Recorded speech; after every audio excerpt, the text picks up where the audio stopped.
Assalamualaikum warahmatullahi wabarakatuh.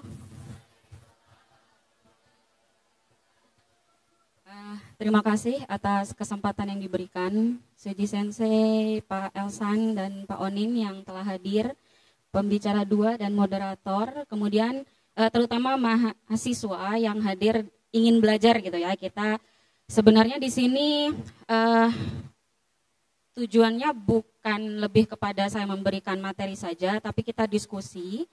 Kemudian apa yang mungkin belum Anda ketahui mengenai metode penelitian.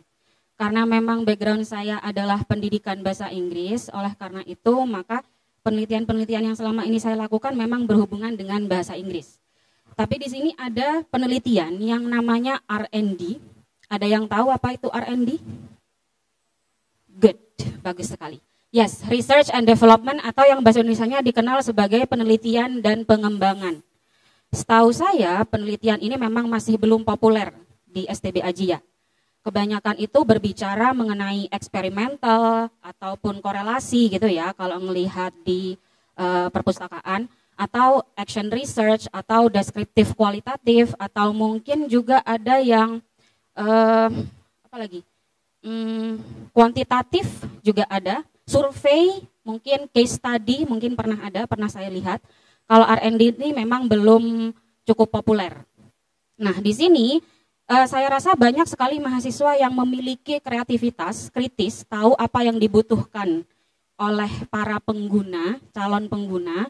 Dan saya lihat selama saya mengajar di STB Ajia, banyak sekali mahasiswa yang sebenarnya kemampuan untuk menciptakan sesuatunya bagus. Tapi tidak tahu bahwa itu ternyata bisa bermula dari penelitian, gitu. Di sini kita akan belajar bagaimana merancang dan menciptakan dengan R&D. Kemudian fokusnya biar lebih gampang untuk memahami, di sini saya gunakan penelitian saya yang berjudul Pengembangan Movie Discussion Club untuk pembelajaran bahasa Inggris. Movie Discussion Club ini kalau di bahasa Indonesia adalah klub diskusi film, karena saya penyuka film dan target ataupun calon penggunanya juga penyuka film. Oke, itulah kenapa makanya di sini yang akan dibahas adalah konsep dan implementasinya. Apa itu R&D? Kemudian bagaimana menerapkannya? Kalau saya ingin pakai penelitian jenis begini, bagaimana saya harus menerapkannya? Yang pertama mungkin kita perlu tahu dulu contohnya. Contoh R&D itu bagaimana sih? Sebenarnya kalian berfokus menciptakan produk. Menciptakan outcome-nya itu berupa produk yang hasil dari kreasi kalian. Kalau yang mungkin kita ketahui selama ini komersial, seperti smartphone, itu asalnya dari penelitian R&D. Kalau kita tahu perusahaan-perusahaan itu biasanya mereka punya satu departemen yang namanya R&D, Research and Development. Mereka memang tugasnya menganalisis untuk mengetahui kebutuhan pasar. Gitu. Awalnya itu adalah penelitian dan pengembangan. Dan ini bisa dilakukan dalam cakupan sastra. Nih saya nggak suka pendidikan, saya sukanya sastra. Ya silahkan bikin produk yang berhubungan dengan sastra. Contohnya misalkan di sini kumpulan dari short stories atau cerita pendek, atau kumpulan puisi, atau kumpulan comic strip, gitu mungkin ya yang suka manga. Kemudian bisa juga diterapkan di linguistik. Saya sukanya linguistik, silahkan fonologi, morfologi juga bisa. Aplikasi juga bisa digunakan. Kalian bisa ciptakan aplikasi, kalian bisa ciptakan analisis fonologi maupun morfologi yang kemudian menghasilkan produk. Kemudian kalau translation, ini pernah saya lihat ada mahasiswa yang membuat buku cerita dalam dua bahasa, dwibahasa. Mungkin di sini ada yang pernah menciptakan itu sebenarnya produk dari R&D juga. Cuman nggak tahu bahwa backgroundnya sebenarnya R&D. Jadi kalau kalian mau menciptakan sesuatu saat skripsi nanti, idenya bisa mulai dipikirkan sekarang, berarti produknya akan seperti ini, ilmunya yang ini, seperti itu. Lanjut ke budaya. Kalau budaya bisa menciptakan program, bisa menciptakan sistem juga bisa, atau juga menciptakan klub, seperti yang akan saya jelaskan setelah ini. Kalau di pendidikan jelas ya, bisa media berupa buku pengajaran, bisa metode, bisa model pembelajaran, dan lain-lain. Kalau yang pernah saya lakukan, itu ini. Di tahun 2016, pertama kali saya tertarik sama R&D, itu saat saya membuat skripsi S2 saya, S2 saya. Waktu itu saya menjadi guru di SMK, jurusan Teknik Komputer dan Jaringan, TKJ. Mereka magang, mereka membutuhkan bahasa Inggris yang aplikatif, yang berhubungan dengan tempat kerja mereka. Oleh karena itu, saya buatkanlah komik strip. Jadi komik, kemudian dikasih dibentuk diolah gitu, didesain dalam bentuk video, kemudian juga dikasih audio, jadi ada pengisi suaranya, kemudian digunakan flash sehingga bisa diputar, dikembalikan lagi, dipilih, dan itu bisa digunakan di smartphone maupun di PC gitu. Baru kemudian di tahun 2019, karena saya tahu ternyata bisa didaftarkan hak ciptanya, bahwa itu produk ternyata, maka saya daftarkan. Berarti keuntungannya bisa saja nanti produk yang sudah kalian buat, itu bisa didaftarkan dan akan punya sertifikat bahwa kalian menciptakan produk itu. Berikut, ini di tahun 2020, yang akan saya jelaskan lebih mendalam hari ini, yaitu Movie Discussion Club. Itu penelitian yang saya lakukan di JIA di tahun 2019 tepatnya, cuman berlangsung sampai 2020. Saat itu objek penelitiannya adalah mahasiswa baru di angkatan 2019, yang sekarang berarti semester 7. Saat itu dilakukan penelitian dengan objek tersebut, baru kemudian terciptalah Movie Discussion Club. Saya jelaskan lebih mendetail nanti. Nah, di tahun 2021-2022, kemudian saya menciptakan lagi. Kepikiran, melihat kebutuhannya belum ada panduan penilaian asistensi mengajar. Di sini mungkin ada yang sudah magang mungkin ya, sudah melakukan magang. Di situ kan sebenarnya dinilai. Nah, belum ada nih penilaiannya yang magang di sekolah atau asistensi mengajar sebutannya. Karena belum ada, akhirnya dibuatkanlah ini untuk 4 prodi. Berakhirnya di tahun 2022.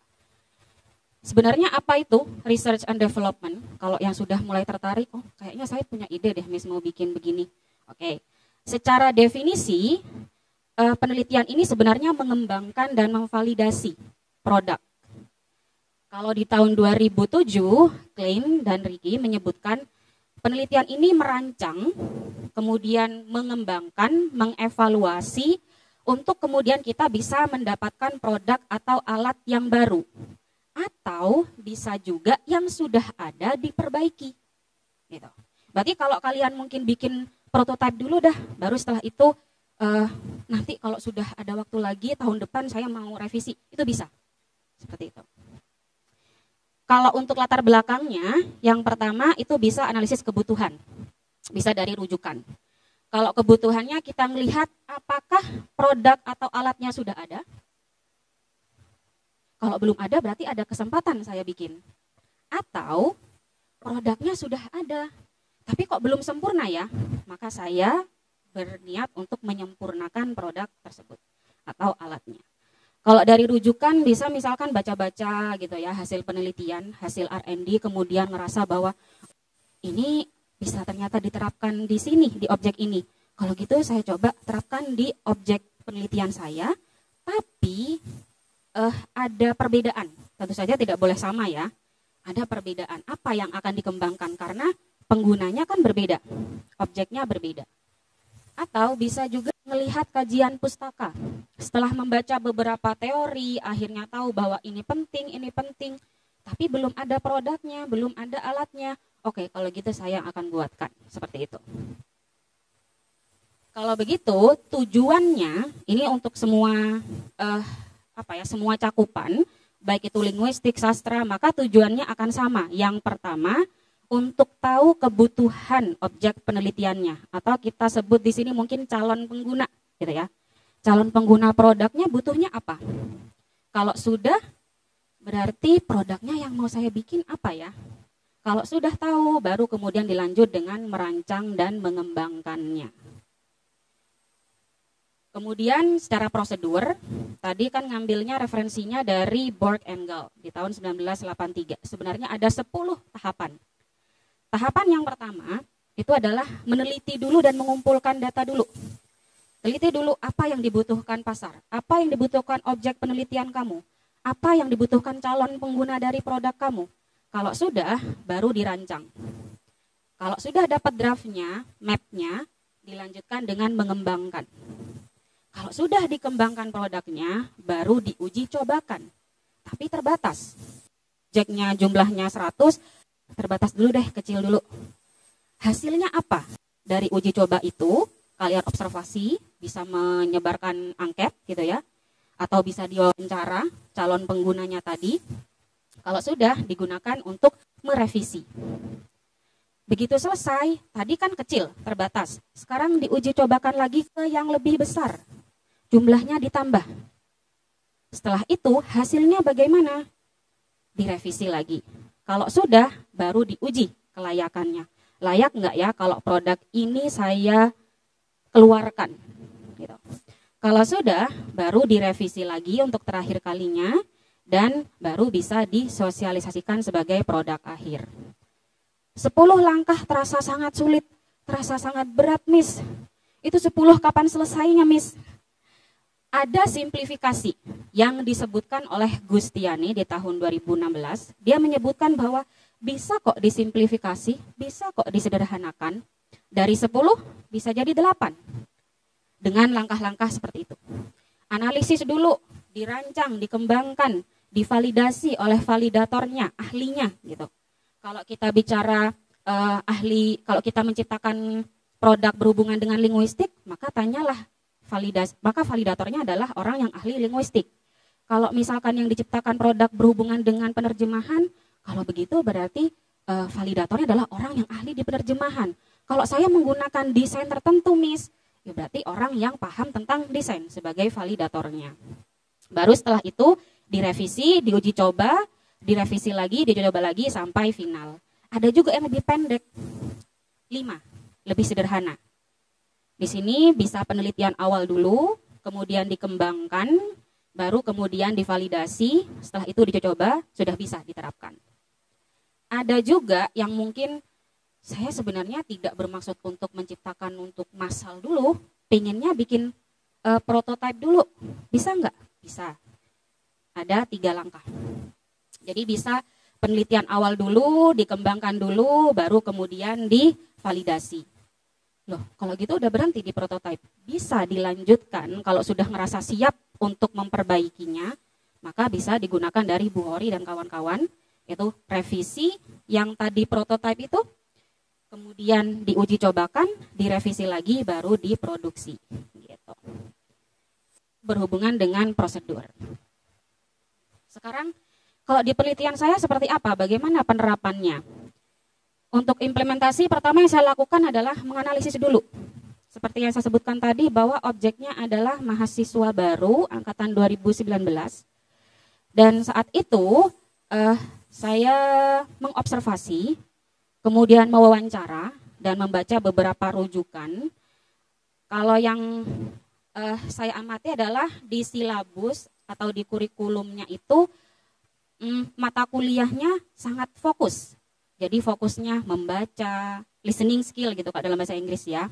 Kemudian ada menulis, kemudian berbicara, kemudian mendengarkan, ada juga kosakata, ada juga grammar atau struktur gitu, struktur bahasa. Itu fokusnya kan ke dalam per mata kuliah. Belum ada yang terintegrasi atau menyambung. Sementara setelah saya baca rujukan, keterampilan terintegrasi itu penting. Bahasa Inggris itu perlu diterapkan atau dipraktekkan bersamaan.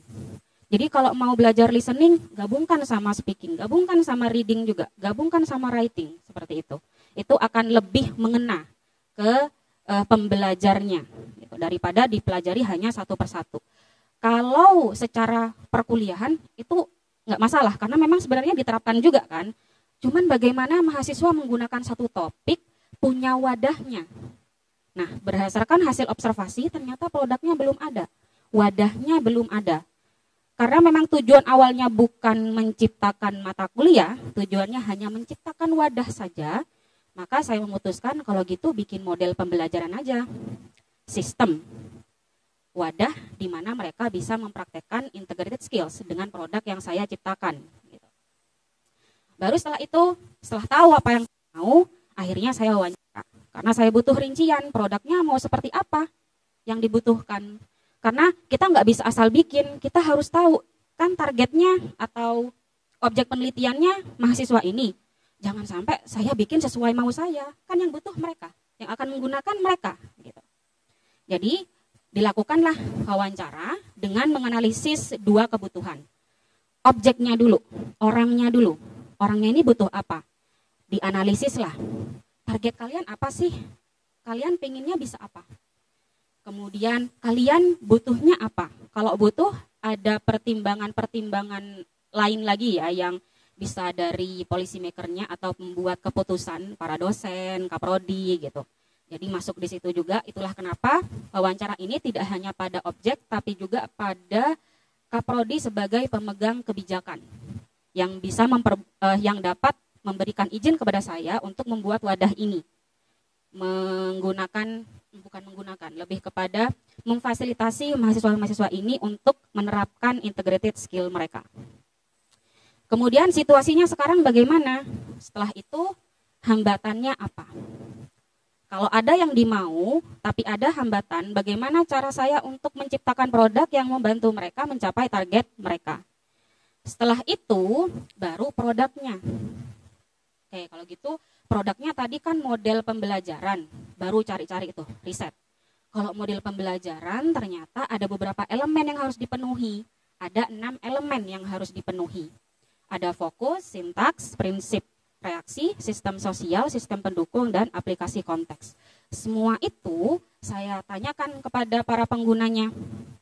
Bagaimana? Kalau sintaks maunya yang kayak gimana? Kalau prinsip reaksinya maunya kayak gimana? Baru setelah itu saya putuskan bahwa oke, berarti judulnya adalah pengembangan movie discussion club. Berarti wadahnya adalah klub nonton, diskusi, di mana mereka menggunakan semua skill mereka dalam bahasa Inggris. Seperti itu. Baru setelah itu, setelah dianalisis, kembangkan produknya. Tadi disebutkan bahwa model pengajarannya ada 6 elemen. Baru dirincilah. Elemen yang pertama, fokus. Tujuan utamanya adalah untuk mengembangkan keterampilan terintegrasi. Habis itu, sintaksnya. Sintaks itu adalah struktur dan rangkaian modelnya. Struktur itu ada 3.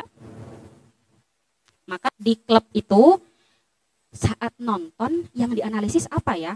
Yang dianalisis adegannya, karakternya, alur ceritanya, budayanya, pesan moralnya. Itu kan yang bisa dianalisis. Tapi tidak bersamaan, satu kali nonton langsung semuanya gitu.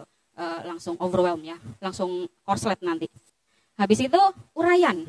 Nanti diskusinya dalam bentuk apa? Bisa narasi, bisa deskripsi, argumentasi, bisa ulasan atau review. Setelah itu, selama klub itu berlangsung saat satu pertemuan gitu ya sebutannya, 1 kali nonton, itu sesinya ada berapa? Ada 3. Pertama, pre dulu sebelum nonton. Habis itu pas nonton ngapain? Setelah nonton ngapain? Lanjut ke rangkaian modelnya. Baru kemudian diciptakanlah 4 rangkaian model. Pre-watching ngapain? Temanya apa? Aspeknya apa? Filmnya apa? Sampai ke rangkaian 4 dibuatlah. Gitu. Setelah itu, ketiganya prinsip reaksi. Prinsip reaksi itu adalah bagaimana dosen merespon terhadap jawaban mahasiswa. Kalau performanya baik, dipuji, karena memang tidak ada sistem nilai, karena kita hanya berupa wadah diskusi saja. Kemudian kalau performanya kurang baik, dikasih dorongan moral, dorongan kamu bisa, nggak apa-apa, salah nggak apa-apa, nah seperti itu. Lanjut ke yang 4, sistem sosialnya, yaitu bagaimana peran dosen dan mahasiswa selama nontonnya gitu ya. Jadi di sini ada pre-watching. Jadi pada pre-watchingnya, awal-awal sebelum nonton, dosen itu sebagai penyedia informasi, mahasiswanya menerima informasinya. Kalau di saat nonton, dosen menjadi fasilitatornya, sementara mahasiswa menjadi partisipan. Kalau post-watchingnya setelah nonton ngapain? kedua-duanya atau dua pihaknya sama-sama menjadi pengembang materi. Jadi diskusi tidak hanya dari dosen aja materinya, tapi mahasiswa juga akan memberikan pemahaman mereka, itu hasil analisis mereka. Kelima adalah sistem pendukungnya. Medianya apa? Lingkungan belajarnya apa? Media belajarnya adalah yang dibutuhkan filmnya tentu saja. Filmnya dipilih langsung oleh saya, dikurasi gitu ya. Kemudian dari berbagai genre film. Jadi tidak hanya horor saja, tapi bisa juga nonton yang action, yang komedi juga bisa. Kemudian proyektor pasti, pengeras suara, dan lembar kerja. Kalau klubnya, saya harus menyiapkan logonya sama jadwalnya. Lanjut, keenam, aplikasi konteks. Tujuan pendidikannya apa? Biar mahasiswa bisa berpikir kritis saat nonton, sharing their ideas, gitu, berbagi ide. Kemudian lingkungan kinerjanya adalah klub diskusi. Ini implementasinya, uji coba awalnya. Jadi yang pertama, kita nonton Nosedive. Filmnya fiksi ilmiah dengan menggunakan rangkaian model tipe 1. Saat diobservasi hasilnya 2,33. Jadi ini ada 4 skala yang saya gunakan untuk mengobservasi gitu ya. Kemudian ditemukan hasilnya ternyata 2,33, kurang. Lanjut, pertemuan berikutnya nonton film action, Ready Player One. Ada yang pernah nonton? Pernah. Ini bagus juga ya. Di sini tipe yang kedua, ternyata setelah diobservasi meningkat 3,17, tapi masih kategori kurang. Lanjut, nonton yang horor, pertemuan berikutnya, judulnya Prodigy. Ini juga bagus ya. Kok saya jadi promosi film. Tipenya tipe 3, kemudian cukup dengan nilai 3,33. Pertemuan keempat ketemu lagi. Nah, kali ini kok ini kita belajar grammar juga di sini karena ada keunikan di film ini. Judulnya Home dengan tipe rangkaian model yang keempat. Kemudian nilainya ternyata cukup. Saat itu masih ada kesempatan lagi untuk nonton. Akhirnya nonton Dr. Sleep. Ini film yang bagus juga. Saya promosi lagi. Film ini bagus, tontonlah. Ini menggunakan tipe yang sama, tipe 4, 3,67 gitu, dengan kategori baik. Setelah selesai ketemu, setelah diterapkan, dicek mana yang kurang, bagian mana yang masih perlu diperbaiki, baru kemudian direvisi. Setelah itu, saat direvisi itu, saya minta tolong kepada validator. Tadi saya bilang saya butuh validasi, maka validatornya adalah yang memang mempunyai kebijakan dan memang mengetahui apa yang dibutuhkan oleh mahasiswa, yaitu Kaprodi, S1 dan D3 Bahasa Inggris. Waktu itu memang integrated skills in English ya, bukan dalam bahasa Jepang. Jadinya validatornya adalah Bu Yeni dan Bu Ade. Hasilnya adalah ini. Jadi yang divalidasi adalah elemen tadi, 6 elemen tadi. Ada yang kurang, yaitu di prinsip reaksinya. Kurang ternyata 3, akhirnya diperbaiki sehingga inilah produknya. Ini sampulnya, jadi inilah konsepnya ya. Kalau pelaksanaannya di kelas, Movie Discussion Club adalah produknya. Ini adalah model pembelajarannya. Jadi dari sampul, daftar isi, pemetaannya ada 6 elemen, baru dijabarkan per elemen. Dari fokusnya, dari struktur modelnya. Ini tadi saya bilang ada 4 rangkaian, 4 tipe. Maka disebutkan juga tipenya. Ini kalau dilihat lebih dekat, saya juga nggak bisa melihat. Pre-watching, while watching, sama post-watching. Itu kegiatannya apa, sudah dirinci di situ. Lanjut ke prinsip reaksinya bagaimana. Lanjut ke sistem sosialnya gimana. Tadi yang sudah dirangkai itu difinalisasi. 5 sampai, ini juga masih 5, medianya dan klubnya. Lanjut juga ke aplikasi konteks, ini yang terakhir. Jadi ini hasil terakhir yang saya publish gitu ya di tahun 2020 dengan referensi berikut. Nah, saat itu sudah selesai, bukan berarti sudah selesai karena masih bisa direvisi lagi. Itulah kenapa di tahun 2022 setelah selesai pandemi, kalau selama pandemi susah untuk nonton dan diskusi saat itu. Jadinya nunggu selesai pandemi dulu, bisa ketemu lagi, baru ada perbaikan-perbaikan. Dari segi logo diperbaiki. Kemudian kita pernah nonton barengnya, tapi objeknya bukan mahasiswa angkatan 2019 lagi, tapi semua angkatan yang tertarik untuk ikut nonton. Ya, ada beberapa yang di sini ikut nonton waktu itu. Habis itu level berikutnya Desember kemarin itu kita menggunakan objek lagi yang berbeda. Objeknya siapa?